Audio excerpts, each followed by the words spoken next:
prosperar, Senhor, em todas as áreas de sua vida. Aqueles também, ó Deus querido, que nessa noite não tiveram essa oportunidade, mas, ó Deus, são pessoas da mesma forma, da mesma maneira, que eles possam, Pai querido, uma próxima oportunidade, Senhor, poder sentir essa alegria de vir até aqui à frente e depositar diante do altar suas ofertas. Pai querido, abençoa teu servo, para a honra da tua santa palavra nessa hora. Estamos com nossos ouvidos atentos, Deus, para o que o Senhor quer falar neste lugar, nessa noite. Usa teu filho, fala através dele, para a tua igreja. Nós pedimos essas bênçãos e te agradecemos em nome de Jesus. Amém. Graças a Deus. Pastor Amor.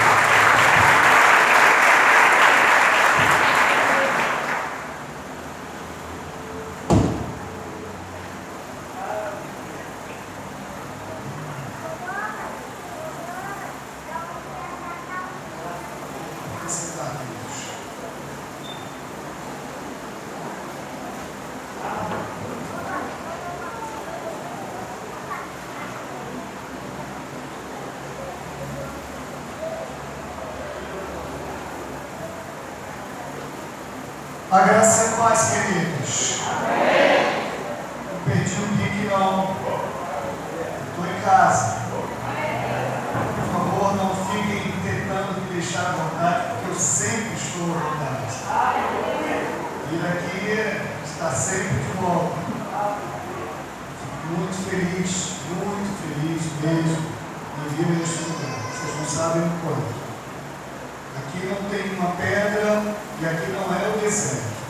Mas eu uso as palavras de Jacó para dizer que esta é a casa de Deus. E o Senhor está neste lugar. Eu não tenho dúvida, Jacó achava que ele não estava, mas eu tenho certeza, Deus está neste lugar. Amém? É com grata satisfação que eu chego aqui, com muito prazer. Eu queria nesta noite deixar aqui o meu carinho, o meu amor por cada um de vocês, por rever o pastor de vocês, uma pessoa admirada por mim, ter a sensação de novo de sentir, cada um de sentir este lugar. Eu queria me apresentar, para quem não me conhece, sou o pastor Almeida, pastor da Igreja Batista da Vitória, aqui pertinho. Quero apresentar a minha família e apresentar alguns que estão me vigiando hoje. Vieram me vigiar. A Elaine, minha esposa, o Bernardo, que não quer se levantar, a Emanuele, que sumiu, e a Laura, que ficou na igreja, que é a mais velha, herdeira de todas as situações e circunstâncias de nós dois, inclusive da velhice nossa. Ficou na igreja e não veio. Mas tem o Giovanni, que está conosco, está me vigiando, é meu guarda-costa, graças a Deus. Ali atrás, escondidos, estão o Lucas e a Yasmin, estão conosco. Queria dizer para vocês que nós nos sentimos honrados em estarmos com vocês. Eu queria partilhar algumas coisas da parte de Deus, mas para isso eu queria também que você abrisse sua Bíblia em Marcos. O texto é o capítulo 11, verso de número 26. Eu queria louvar a Deus pela vida. Me desculpa mais uma vez, mas eu sempre esqueço teu nome. Fabíola. Fabíola, Deus te abençoe. Muito obrigado. Eu sei que você é filha do pastor Nelson. Eu sabia, cara. Eu só não lembrava o nome, mas eu sabia. Fabíola me passou um tema que certamente não foi Fabíola, nem o pastor, nem os líderes da igreja que escolheram, mas esse tema ele foi escolhido pelo Senhor. Acreditem, eu quero chamar a sua atenção para um aspecto interessante. Nada que você discute, nada que vem neste lugar, nesta tribuna, nem mesmo um tema que é abordado, ele não é posto se não houver uma necessidade. O tema só é levantado, a proposta só é dada por Deus, porque Deus sente a necessidade de sua palavra, como flecha, como espada penetrante, vá à alma dos homens e faça a transformação necessária. Deixar isso claro aqui esta noite. Então eu espero em nome de Jesus que você receba para a glória do Senhor aquilo que Deus preparou para você. Marcos, capítulo 11, verso de número 26. Por gentileza. Diz assim a palavra do Senhor. Foram palavras de Jesus. Queria que você guardasse. Nós vamos usar esse texto de novo. Ele diz: mas se vós não perdoardes também, acredite, vosso Pai que está nos céus não vos perdoará as vossas ofensas. Eu vou repetir. Mas se vós não perdoardes, também vosso Pai que está nos céus não perdoará as vossas ofensas.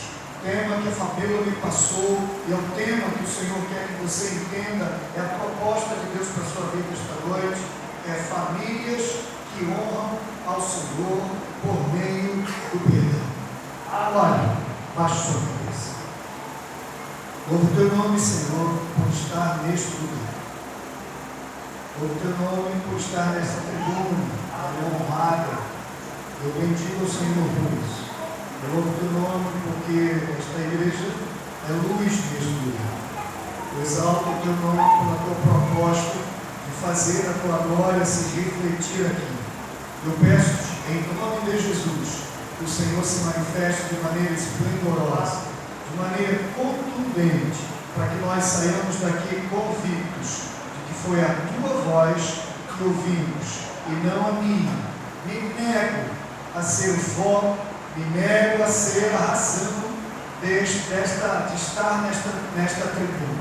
Apenas quero assumir a condição de canal, como o galo foi o canal, como a mula foi o canal, para que o teu nome seja glorificado. Age então, Senhor, é o que eu te peço, em nome de Jesus. Amém. Sabe, queridos, quando eu refletia sobre esse tema, quando eu analisava com muito cuidado, eu diria, antes de mais nada, que uma das maiores necessidades que nós temos é perdoar. Mas eu diria antes de tudo, que uma das maiores enfermidades que nós temos é a dificuldade de perdoar. Eu acredito, tenho plena convicção de que se há um problema que foi instalado na mente dos homens, no seio da família, esse problema é necessidade de perdoar. Mas se há uma cura que necessita ser estabelecida, é o exercício do perdão. Mas esse remédio é caro, esse remédio dói, esse remédio é complicadíssimo para quem quer beber. Os meus filhos, quando adoecem, a primeira pergunta que eles costumam fazer, principalmente o Bernardo, é doce? Quando preparamos a dose, ele olha e diz: pai, é doce. Porque a preocupação de entender se o remédio vai descer bem ou não pela garganta é, na verdade, a maior necessidade que ele tem de saber, não necessariamente de ser curado. E quando falamos de perdão, acredite, nem sempre é doce. Nem sempre perdoar é um ato, um gesto que traz doçura nas nossas ações. Eu poderia até dizer, família, não quero aqui desfazer o tema porque ele é próprio, mas eu diria que famílias que precisam perdoar, e elas precisam perdoar mesmo antes que seja tarde demais. Esta é a grande questão. Se Deus propôs o treino, eu acredito, como disse no início, é uma necessidade que se faz. Mais do que isso, perdão é uma palavra em desuso. Perdão é uma palavra que faz em descaso. Perdão é uma palavra pouco manipulada. Perdão é uma palavra pouco usada. Porque quando o perdão cai em desuso, acreditem, a palavra que mais fica evidente, ainda que não pronunciemos, mas manifestamos, é a soberba, é o orgulho, é a falsa modéstia e a incapacidade de se humilhar para começar tudo de novo, num simples gesto, mas doloroso, que se chama perdão.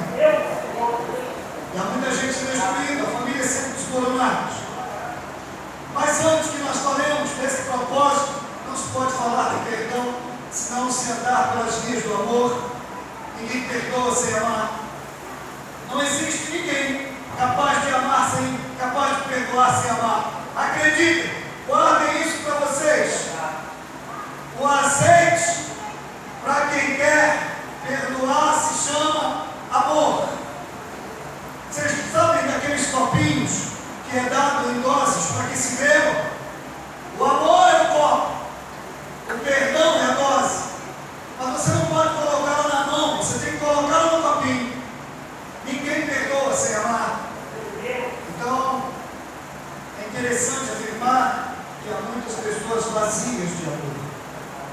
Infelizmente, cresce dentro delas um outro sentimento que a gente não pode esquecer esta noite. É um outro ingrediente terrível, é o ódio. Quem não perdoa, amarga no seu coração. Há uma coisa que eu não consigo entender até hoje.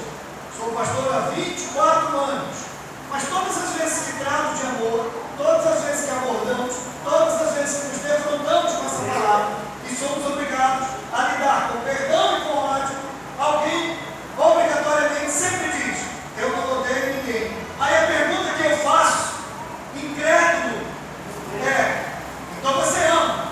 Nem amo nem odeio. Eu falei: então peraí, que sentimento louco é esse que eu não conheço? Que descoberta é essa que você fez? Que meio termo é esse que você arranjou? Há pessoas que, para não perdoar, querem amenizar a situação, arranjando uma palavra que não existe. Se eu não amo, eu não odeio, mas eu não sei o que eu sinto.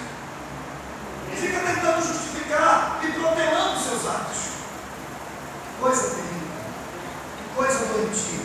Quando a gente fala de perdão, para que ele seja processado, também precisamos falar de justiça. De justiça que devemos fazer ou de injustiças que sofremos. Muitas vezes somos vítimas disso. E aí, porque somos injustiçados, nos sentimos no direito de não perdoarmos. Afinal de contas, nos sentimos injustiçados. Não fomos nós que fizemos, foi alguém que fez conosco. E aí nos enchemos de autoridade para dizer: o problema não é meu, eu não tenho que tomar nenhuma atitude. Quem fez comigo, que tome a iniciativa. O último problema que envolve essa abordagem a respeito do perdão: a falta de arrependimento, o reconhecimento de que de fato erramos, de que cometemos o erro. Este é o maior problema. A Bíblia diz que sem arrependimento não há remissão de pecados. Mas arrependimento é muito mais do que isso. Arrependimento é espírito, é vida quebrantada, é alma quebrantada, é ser humano transformado pelo poder de Deus, é vida visitada pela glória do Senhor. São homens e mulheres moldados por Deus e amolecidos pelo Espírito Santo de Deus. Aí eles são capazes de fazer qualquer coisa, porque sem essa ferramenta eles não farão nada. E aí eu queria que você andasse comigo na Bíblia. A Bíblia está recheada de famílias que tiveram sérios problemas, como sua família deve estar enfrentando sérios problemas. Quando eu falar de família, por favor, eu não estou falando do senhor, da senhora e dos seus filhos. Há um grave erro que nós cometemos quando abordamos família, é que nós entramos dentro de um ambiente de 4 paredes, travamos a porta pelo lado de dentro, passamos a chave e entendemos que aquele núcleo que está ali é a nossa família. Só que nós esquecemos que antes de nós casarmos, a gente tinha mãe, tinha tio, tinha avó, tinha avô, tinha primos, certamente arraigados, presos, enraizados. Existem sentimentos e existem situações que foram deixadas para trás.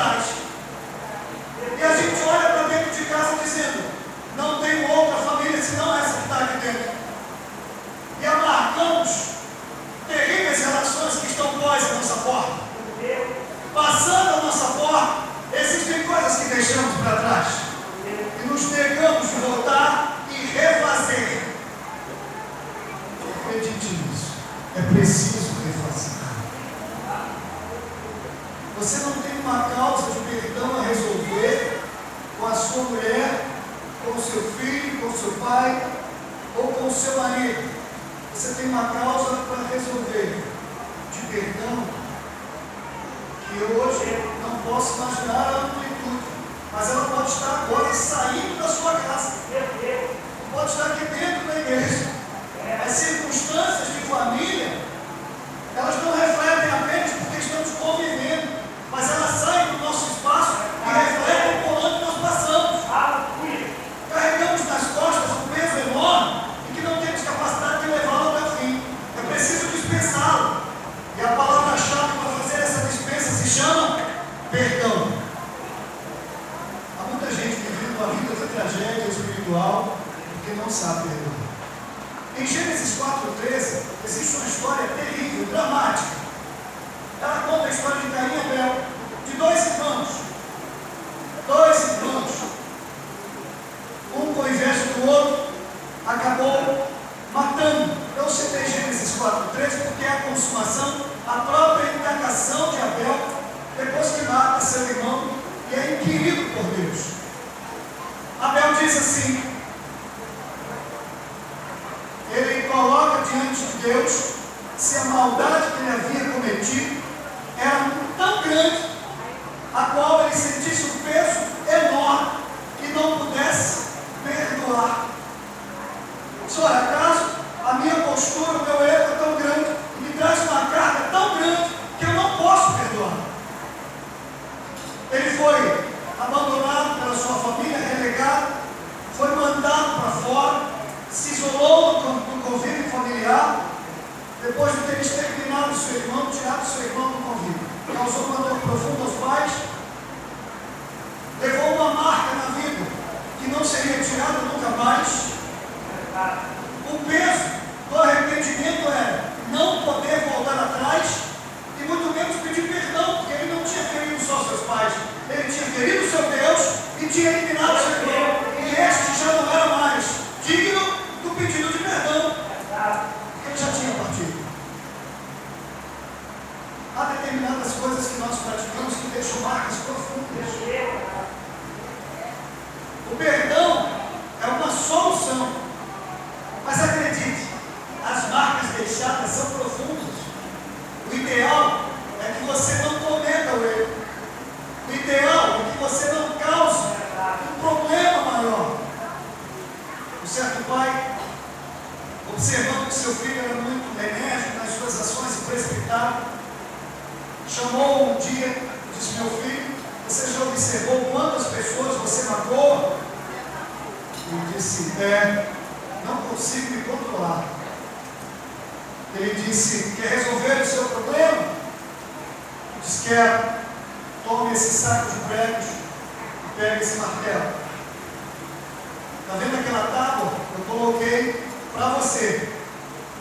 Todas as vezes que você magoar alguém, vá lá e pega um prego. Prega um prego, até acabar esse saco. Depois volte. Passados um tempo, não demorou muito, ele voltou e disse: meu pai, acabei de pregar todos os pregos, mas não fui curado ainda. Ele disse: então volte lá e arranque todos eles. Arrancou e disse: e agora? Está vendo, meu filho? Percebeu o que está na tábua? Ele disse: só curados. E os pregos estão nas minhas mãos. Pois é, filho, os pregos são perdão manifestado, mas as marcas, elas nunca vão sair. Me aconselho que vá lá e retire os pregos que você pregou na vida dos outros, mas saiba, as marcas que você deixou, elas nunca mais vão sair. Há marcas que impregnamos na vida de pessoas que amamos, as quais nunca mais conseguiremos tirar, mas que pelo menos em nós haja um gesto de amor, para irmos lá, de humildade, de submissão, e colocarmos diante daquela pessoa, pedindo de perdão pelo mal que nós causamos. Se nós fizermos assim, talvez aliviemos a dor retirando os pregos, mesmo que não consigamos tirar as marcas que deixamos. Há muita gente que pregou os pregos, não os tirou ele deverá ou terá deixado. Porque nem os pratos ele quis arrancar. Há muita gente que diz, isso para mim é difícil. Observe o que esse homem diz, sua família arrasada, seus pais sofrendo, seu irmão já não estraga mais. E ele diz, o peso é grande, o pecado é grande, eu sinto um peso tão grande, do qual eu não posso sentir o desejo de perdoar. E há muitas pessoas assim, não sentem o desejo de perdoar, levam um fardo pesadíssimo nas costas, causam problemas terríveis, famílias divididas, destruídas por falta de perdão. Se você está aqui assim hoje, tire isso menos. Tire isso menos. Ainda que você não consiga remover as marcas, tire os pregos. Eles vão fazer muito bem em você. A segunda família que eu quero frisar é a família de Isaac. Eu queria que você, se quiser, dê uma olhada em Gênesis 33, no verso de número 5. Ele marca um momento esplendoroso. Diz assim o verso 33, o capítulo 33, o verso de número 5. Olha que coisa linda. Depois levantou os seus olhos e viu as mulheres, os meninos e disse: quem são estes contigo? E ele disse: os filhos que Deus graciosamente tem dado a seus filhos. Sabe por que eu coloquei esse texto? Esse texto é o encontro de dois irmãos brigados, Esaú e Jacó. Jacó promove no coração, porque sabia que tinha desagradado seu irmão e também a seu pai. Promove no coração reconciliar-se. Ele entendia que precisava se reconciliar. E acredite, antes de reconciliar, Jacó teve um encontro com Deus no vale de Jacó. Ele luta com o anjo. O anjo muda o nome dele. Ele está qualificado a seguir o caminho e a perdoar. Ninguém que não sente a presença, a ação viva de Deus, não pode ser capaz disso. E que não tem amor, impossivelmente poderá perdoar. Jacó então parte dizendo: vamos dividir a família. Família grande. Uma parte vai para um lado, a outra parte vai para o outro. Se Esaú não entender o meu pedido de perdão, pelo menos uma banda se salvou. Eu vou com vocês e vocês vão por aqui. Quando ele encontra Saúl de longe, ele se prostra 7 vezes. E quando ele se prostra, Saúl pergunta para ele: o que é isso? E o texto diz que ele se lança, Saúl se lança nos braços de Jacó. E ele chora. E aí, olha que coisa magnífica o texto traz. Nenhum conhecia a família do outro até então. E é nesse momento que a coisa mais magnífica acontece. Uma família separada, dizimada, se une pelo gesto do perdão. Eu quero fazer uma correção no erro que nós cometemos todos os dias. Já tive a oportunidade de conversar com inúmeras pessoas que andam a marcas. Por que você não perdoa fulano? Pastor, estou orando ao Senhor. Deixa eu falar uma coisa com você. Eu nem quero que você levante a mão. Se você está orando ao Senhor para Deus lhe dar essa condição, pare. Pare! Porque isso é mais uma desculpa sua para perdoar. Porque se você reserva a capacidade de perdoar, Deus já lhe deu muito antes. Ele te resgatou, te fez uma nova criatura, te lavou, te purificou e colocou o Espírito Santo de Deus. Então não me vira com essa desculpa, não me vira com essa panela, com essa choromela de que você está orando ao Senhor. Porque Deus não responde a sua oração e não vai responder. Pastor, estou orando ao Senhor. Pare de orar, você está perdendo tempo. Vá lá e peça perdão. Pare de orar. Já cansei de ser para ouvir. Estou orando, Senhor. Pastor, estou orando, pastor. Eu falei, pode parar. Por quê, pastor? Não devo? Eu falei, não. Vá lá e peça perdão, porque isso você já deveria ter feito há muito tempo. É por isso que Deus não me respondeu. Há coisas que nós precisamos fazer. E quando precisamos e sabemos que é difícil, nós jogamos a responsabilidade nas costas de Deus. Tem algumas coisas que eu sou veementemente contra, que a gente faz de maneira errada.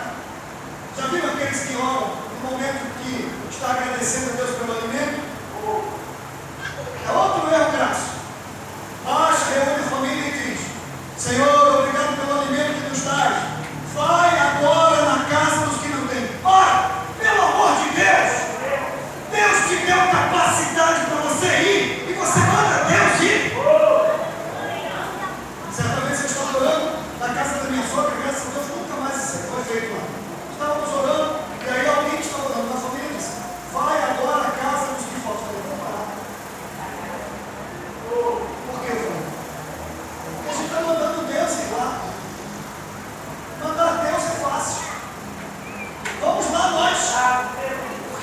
nos dá e você vai lá abençoar. Agora é fácil dizer, Deus vai lá. Ué, Deus é meu escravo, é meu serviçal. Ele me abençoa e eu digo para ele, faz para mim que eu vou ficar aqui. Enquanto eu como, supre a casa dos outros. Eu não vou precisar ter trabalho de tirar da minha dispensa para dar para ninguém. Isso é oração. Quem não tem capacidade de dividir nada com ninguém. Isso é oração de avarento. Nunca mais ore assim. Está orando errado. A família de Jacó é outra família exemplo. Eu queria que você debruçasse seus olhos em Gênesis capítulo 45, verso 5. Eu estou falando das famílias cujo perdão foi exercido. Diz assim: agora, pois, não vos entristeçais, nem vos pese os vossos olhos, por me haverdes vendido para cá, porque para a conservação da vida, Deus me enviou diante da vossa face. Eu quero falar de José, um homem apto a perdoar. Eu quero que você tome como exemplo José para a sua vida. O texto diz que os irmãos de José com ciúme dele, porque ele sonhava, era um sonhador, certa feita, e não apenas uma vez, chegou para eles e disse: tenho que te contar um sonho. E aí o mais velho, que era Rubem, disse: conta. Ele disse: sonhei que vou mandar em vocês todos. Aí Rubem disse: esse é besta. Outra vez, sonhei de novo. Eu estava mandando em vocês. Rubem reuniu o restante e disse: vamos acabar com a vida desse metido. Pegaram o menino, que era um dos mais novos, levaram para o deserto. No primeiro momento iam matar, mudaram de opinião, jogaram no fosso, depois venderam, depois ele foi para a casa do Potifar. Isso é só sofrimento. Só sofrimento. A pior coisa que tem. Aliás, deixa eu abrir um parênteses. Tem gente que diz assim: pastor, é muito difícil perdoar fulano, pastor. Ele estava do meu lado, ele fez aquilo comigo. Aliás, guarde aí na sua memória. Você não vai sentir outra dificuldade senão de perdoar alguém que anda perto de você. Você não vai sentir dificuldade de perdoar senão quem está perto de você, quem é íntimo seu. Porque você contava com ele, confiava nele, acreditava nele, mas quando você menos esperava, ele fez o que você não acreditava e mudou o contexto da sua reação. Mas é ele que você tem que perdoar. O texto diz que José, depois de todos os anos sofrendo, por causa dos irmãos, sem nunca ter cometido, sem nunca ter errado, sem nunca ter falhado com nenhum deles, eles fizeram José passar por situações calamitosas. O capítulo 45 faz José se encontrar de novo com todos os seus irmãos. Quando ele encontra com seus irmãos, pede para que traga o seu pai. A família toda está reunida. E José vai se revelar e diz assim para os seus serviçais: era um homem famoso, poderoso, o segundo no reino de Faraó. Primeiro era Faraó. Saiam todos porque eu quero ficar com a minha família. E quando estava sozinho, eles então se revelam e diz: vocês sabem quem eu sou? Todo mundo olhando, tentando descobrir. Já estavam amedrontados porque José tinha tomado um irmão, Benjamim. Ele disse: eu sou José, o irmão de vocês. Que coisa surpreendente, né? Acredita, não se preocupe se eu chorar. Mas todas as vezes que eu leio a história de José, eu choro. Eu choro pela capacidade de perdoar daquele homem. Quando os irmãos ainda estavam saindo do susto, ele fala esse verso para eles, manifestando perdão, quando ele não tinha cometido erro nenhum. Ele diz assim: não se apavore, porque foi para esse tempo que Deus permitiu que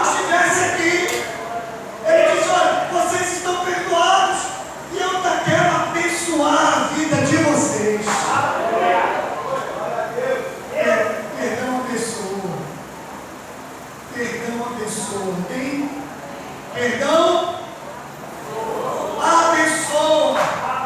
Perdão retira maldição. Perdão retira castigo. Perdão retira pragas. Perdão é a ação presente de Deus. Famílias que honram o Senhor sabem perdoar. Famílias que não honram o Senhor ainda estão orando para aprender a perdoar. As famílias que honram o Senhor, desde o pequenininho até o mais idoso, sabem perdoar.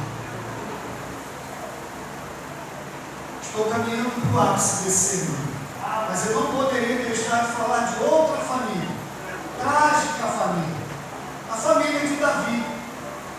Em 2 Samuel, no capítulo 13, verso de número 22, texto terrível, uma situação diante daquela que nós citamos, de Caim e Abel, algo devastador. O texto diz que um dos filhos de Davi simpatizou-se pela própria irmã,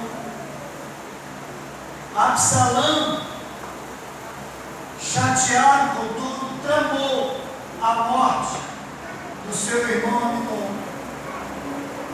E o texto diz assim: porém Absalão não falou com Aminon, nem mal, nem bem, porque Absalão odiava a Aminon por ter forçado a Tamar, sua irmã. Você sabe por que Deus colocou esse texto? Porque você deve estar imaginando que há determinadas atrocidades que alguém deva fazer ou pense em fazer, que elas não são dignas de perdão. Mas elas são dignas de perdão. O texto diz que Aminon odiava tanto seu irmão pelo gesto, não quis perdoá-lo, que a irmã estava magoada e ele tirou a vida do próprio irmão. A família entrou em parafusos. Davi ficou triste por vários dias. E Absalão teve que fugir. Ficou distante, família destruída. Família arrasada. Quando a gente olha para dentro de famílias, há coisas que trazem uma dor profunda, né?